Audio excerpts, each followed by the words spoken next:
Hello दोस्तों, श्री राधे राधे। आप सभी का स्वागत है आप सबकी अपने यूट्यूब चैनल पे। आप लोग कैसे हैं कमेंट करके ज़रूर बताइए और भगवान की कृपा से ठीक ही होंगे। और चलिए आज जो जानेंगे वो संपूर्ण जानकारी क्या रहेगी और ये जो है सबसे श्रेष्ठ और उत्तम रहेंगे। तो आप लोग वीडियो को ज़रूर देखिए और ज़्यादा से ज़्यादा शेयर करिए, सब्सक्राइब करिए और देखने के लिए हमेशा इसी तरह बने रहिए। तो सुबह सुबह खाना बनाने वाली महिलाएं यह वीडियो एक बार ज़रूर देखिए।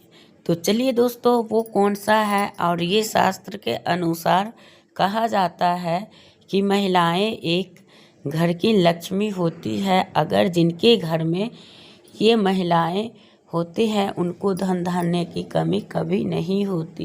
लेकिन हाँ, कितने घर में रहते भी है और उनको इज्जत और सम्मान नहीं करने से वो महिलाएं टूट जाती है और वो अपने घर तक के छोड़ के बेचारी बेबस में उनको कोई चीज़ का मन नहीं करता। तो ऐसा भी करने में उनका हाथ उनका पति का ही होता है जो महिलाओं को इतने कष्ट पहुंचाते हैं।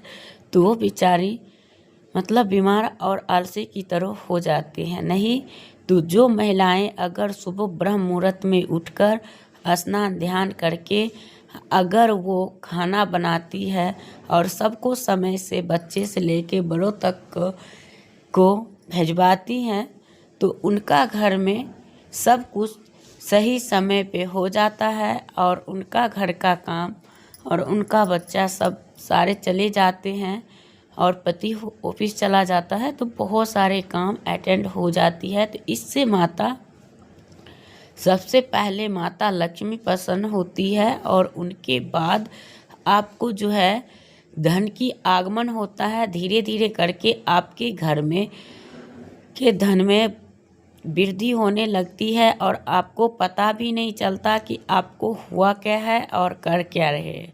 तो दोस्तों, वीडियो अगर कहीं से भी अच्छी लगी तो चैनल को सब्सक्राइब करिए, वीडियो को लाइक करिए और ज़्यादा से ज़्यादा शेयर करिए।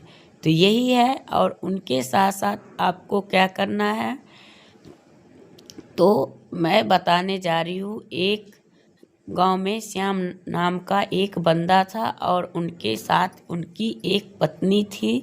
और आप लोग ध्यान से सुनिएगा, कहीं से स्किप करेंगे तो समझ में नहीं आएंगे। तो आपको श्याम नाम का बंदा जो था बहुत आलसी था और वो काम काज करने में यानी बहुत आलस करता था। भर दिन खाट पे सोते रहते। एक दिन उनकी पत्नी को उनको सोते सोते वो पत्नी के देखा काम कर रहे हैं तो वो भी सोते सोते सोचा कि अरे हम भी कोई काम कर लेते हैं। तो उनको दिमाग में ये आया कि हम इन मक्खियों को ही मारे तो ये भी तो हमारा काम ही है। ये सोच के और उसने उठ के बोला कि अरे सुन रही हो, मेरा तो काम मिल चुका है आज से, मैं यही काम करूँगा। फिर उनकी पत्नी को बहुत खुशी मिली, बोले कोई बात नहीं, कर लीजिएगा। फिर उनको लगा कि इसे मेरी सब्जी देखे हैं तो इस वजह से ये बोले हैं कि मैं सब्जी काट दूं। तो वो महिलाएं सब्जी के टोकरियाँ और चाकू फटाक से उठा के और श्याम को दे दिया। बोला आप सब्जी काट लो। वो श्याम सब्जी नहीं काट के और वो जैसे ही मक्खियाँ बैठता था बस उनको मारते जाता। फटाफट वो ऐसे करते करते 7 मक्खियों के मार डाला।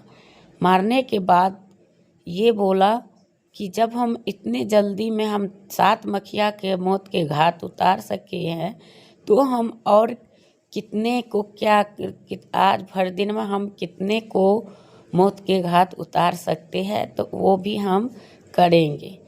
फिर उनकी पत्नी तो देख के बेचारी देखती रह गई। फिर कई बार वो ऐसे ही किया, मक्खिया को मारता रहा।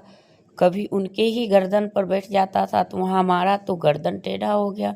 फिर पत्नी के नाक पे जाके मारता था तो उनका भी नाक में चोट लग जाता। ऐसे कर कर के उन्होंने 1000 मक्खी का मौत कर दिया। अब उस दिन से वो मार के और वही खूब खुश होके और आसपास जहाँ जाता वहाँ वो फैलाता था कि हम हजारों का यानी मौत का घात उतार दिया हूँ। और ऐसे कर कर के वो अपना नाम चर्चा यश फैला रहा था। इससे क्या हुआ कि इनका बात पूरा एकदम हवा की तरह फैल गया, पूरा शहर में, पूरा गांव में, और सब उसको नाम रख दिया हजारी। अब ये हजारी क्या करता था, रोज हजारी मार उनको नाम रह गया। और हजारी मार क्या करता था कि जो उनके यानी वो जिधर जाता उनका नाम होने लगा। तो एक बार दूसरे देश का राजा आक्रमण किया और फिर उस पर फिर उस राजा को पता चला कि हजारी नाम का बंदा है, और उनको बुलाया गया कि चलो तुम हमारे यहाँ युद्ध में, और हमारे मतलब राज पर युद्ध होगा तो तुम भी रहना इसमें और लड़ना। तो इनके लिए उनको राजा ने बुलाया था। और जब घोड़ा भेजा राजा ने तो उनकी पत्नी रे राजा जाने के लिए तैयार था, लेकिन किसी को ये नहीं पता था कि ये मतलब युद्ध में नहीं जीता है, ये तो मक्खी के मार रखा है। फिर उनकी पत्नी को ये लगा कि ये युद्ध तो करने जाएंगे लेकिन युद्ध में जीतेंगे कैसे, ये तो मक्खी के मारा है, और ये तो युद्ध में तो आदमी को मारा जाता है, बहुत बड़ा राजाओं से युद्ध होगा, क्या पता, ये डर के भाग आए। तो रानी ने उनको घोड़े में ही बांध दिया टांगों को। और उनको वो राजा जब पूछा कि ये क्या कर रही हो, फिर वो रानी बोली कि हम आपको इसलिए बांध रहे हैं जो आप कभी भी गिरो नहीं युद्ध में, नहीं तो आप ना आकर्षित में होके गुस्से में आकर और आप कूद के और लड़ाई नीचे उतर के करने लग जाओगे। फिर उन्होंने बोला ठीक है। फिर उनके बाद उनको युद्ध करने के लिए भेज दिया। जब ये हजारी मार पहुंचा युद्ध में तो ये नाम सुनकर पूरा देश में चर्चित था कि हजारी मार हजारों को मार गिराया था। तो जो राजा के जो दूसरी ओर से सेना आ रहा था युद्ध में, तो उनको लगा कि अरे ये हजारी मार आ रहा है तो हम तो बच नहीं पाएंगे। तो सब उनका नाम सुनते ही फरार हो गया, वहाँ से भाग गया। भागने के बाद वो आदमी जब वहाँ से भागने लगा तो सारे उनके नाम सुनते सुनते ही भाग गया। तो ये हजारी जब तक युद्ध में पहुंचा तो कोई कहीं नहीं था, और इनका जीत का नारा गूंजने लगा और ये जीत गया। तो फिर वो राजा लौटकर जो राजा युद्ध में भेजे थे उनके पास आया और उनसे बोला कि अरे हजारी मार, तू तो जीत के आया। तो उनका बहुत मान सम्मान किया और उनका जयकार किया और बोला कि तू ऐसे कैसे, तेरे से वो मतलब तू जीत गया। तो वो बोला राजा साहब को कि इसमें ना हमारी पत्नी का हाथ है, तो महाराज इसलिए मैं जीत गया। तो वो बोला तू मेरे को बताएगा क्या राज है। तो वो बोला हम नहीं बता सकते महाराज, आप हमारे साथ चलिए हमारे घर पे, हम आपको वहीं पे बताएंगे, और वो भी गुप्त में, अकेले में, यहाँ पे नहीं। फिर राजा बोला चलो कोई बात नहीं, हम चलते हैं। जब वो दोनों जाने लगा तो जाते जाते उनके घर पे पहुंचा तो उनकी पत्नी उस दिन मतलब उनको काम था डेली उठना, ब्रह्म मुहूर्त में उठकर सारे घर द्वार साफ सुथरा करके भोजन बना के और खुद से तैयार होके बैठी हुई थी। जब ये इन्होंने उनके द्वार पे पहुंचा तो देखा कि हमारे पति आ रहे हैं, तो उनकी तैयारी कर रखे थे। तब राजा साहब गए तो उनका भी बहुत सारे मान सम्मान किया और जो आव भाव होता है वो किए, और उनके बाद दोनों को भोजन परस के दिया। भोजन परसने के बाद उनको भोजन दिया तो दोनों मिलके भोजन, राजा और उनके पति मतलब भोजन किया और बोले कि हे राजा, अब हमें बताने का कोई वो नहीं है कि हमने क्यों जीत गया था। अब आप खुद देख लिए हैं और देख लीजिएगा कि जो हम किस तरह से जीत गए हैं और क्या हुआ है।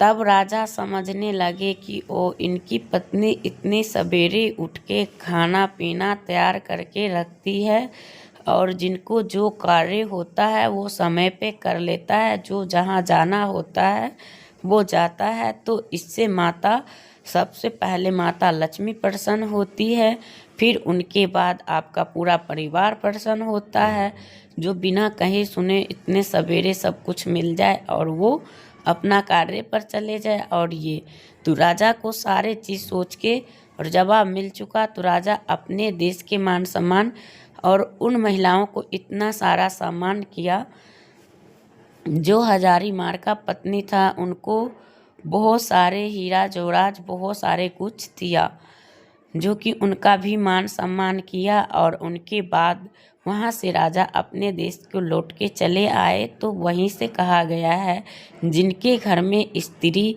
यानी प्रसन्नता पूर्वक जो आदमी रखता है उनका घर में कभी भी धन की अभाव नहीं होता। और जो आदमी महिलाओं को हरदम लड़ता है, झगड़ता है, मारता पीटता है, तो वो सदैव आजीवन पूरा जिंदगी देखोगे, आज इससे कल इससे परसों उससे, उनका वही होता और समाज में उनका नाम भी नहीं होता और वो बेइज्जत होता रहता है हर जगह हर एक मोड़ पे।